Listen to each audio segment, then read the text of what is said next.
Çështja e provimit të jurisprudencës në gjuhën shqipe është në fazën e fundit të konsultimeve me ekspertët dhe me afër vendimit final, tha gjatë preskonferencës së sotme zëvendës kryeministri i parë Bekim Sali. Sipas tij nuk do të jetë vetëm jurisprudenca, por edhe shumë tema tjera që do të zgjidhen një herë e përgjithmonë. Jemi në përfundim sipër të fazës së konsultimeve me ekspertë, unë besoj që shumë shpejt, domethënë ndoshta edhe tash nuk duhet të kapeni për afatin kohor, ndoshta edhe një javë mund zgjas deri në vendimin final, të cilin do ta promovojmë në mënyrën e njëjtë, besoj.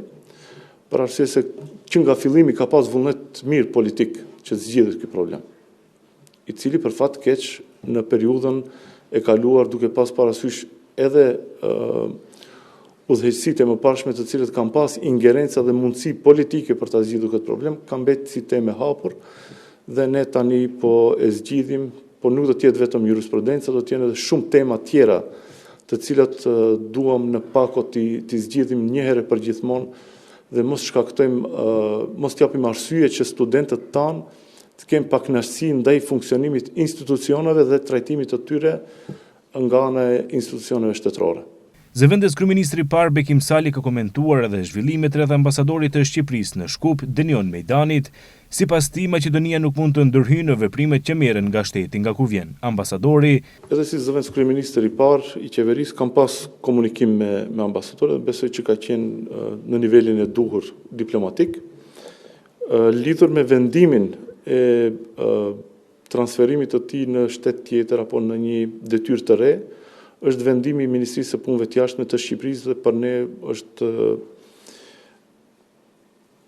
obligim që ta pranojmë vendimin e një shteti tjetër mik i cili vendos ambasadorin e tij të transferojë në ndonjë detyrë të re. Kështu që nuk mund ne të japim vendim apo mendim politik se është mirë, e duhur apo rezultati çka i të ka ardha i vendim. Nuk mund të ndërhyjmë edhe nuk kemi as qasje, po edhe informacione se pse është sjell një vendim i tillë.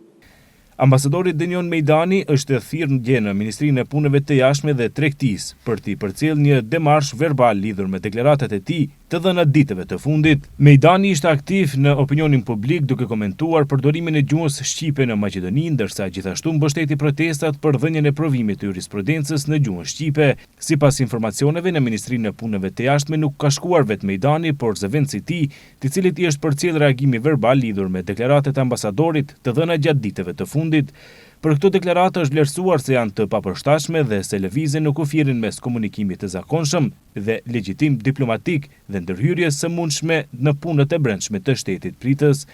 Ndërkohë, studentët nga Shqipëria kanë paralajmëruar protestë më 26 maj për të mbështetur studentët shqiptar nga Maqedonia, siç thuhet që provimi i jurisprudencës të jepet në gjuhën shqipe.